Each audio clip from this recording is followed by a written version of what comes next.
O Supremo Tribunal Federal, por maioria, declarou a inconstitucionalidade do orçamento secreto.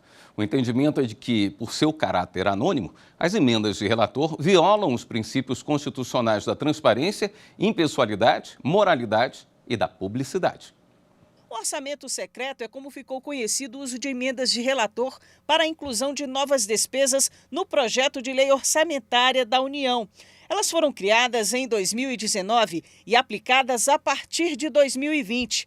Ao contrário das emendas tradicionais, não é possível saber o nome do parlamentar que registrou o pedido, tampouco o destino desses recursos. 4 partidos, PV, PSOL, PSB e Cidadania, então questionaram no Supremo se essa modalidade de liberação de recursos era constitucional, alegando violação aos princípios da moralidade, legalidade, transparência, publicidade e controle social das contas públicas. Foram 4 dias de julgamento.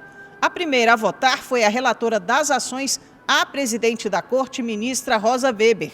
Ela afirmou que, por ter caráter anônimo, a criação e execução de despesas por emendas de relator são incompatíveis com a Constituição e que só podem ser usadas para a correção de erros e omissões.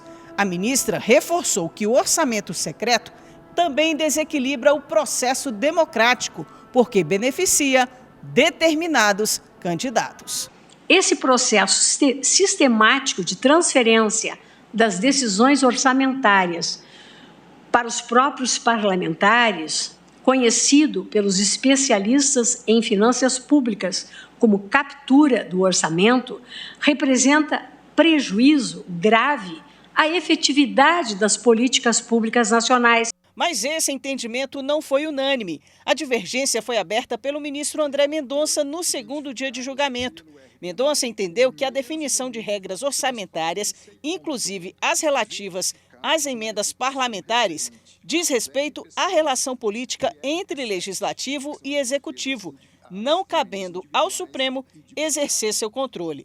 Os ministros Nunes Marques, Dias Toffoli, Gilmar Mendes e Alexandre de Moraes também votaram nesse sentido. Para eles, as emendas de relator podem continuar sendo distribuídas, desde que sejam observados os princípios da publicidade e da transparência. Todo o procedimento de transparência deve ser absolutamente idêntico ao procedimento previsto pela RP6, para as emendas individuais.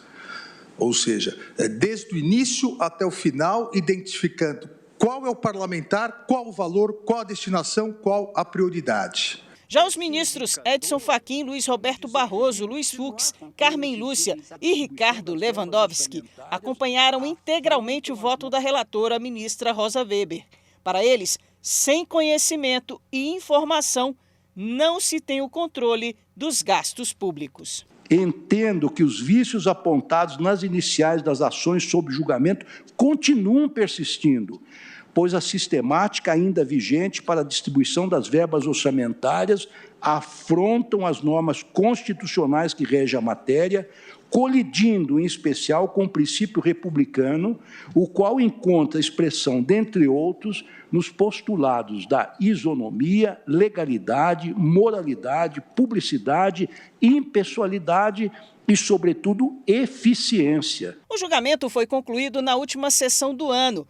Para a maioria dos ministros, a liberação de recursos via emenda de relator, como vinha ocorrendo, contraria os princípios constitucionais da transparência, impessoalidade, moralidade e da publicidade.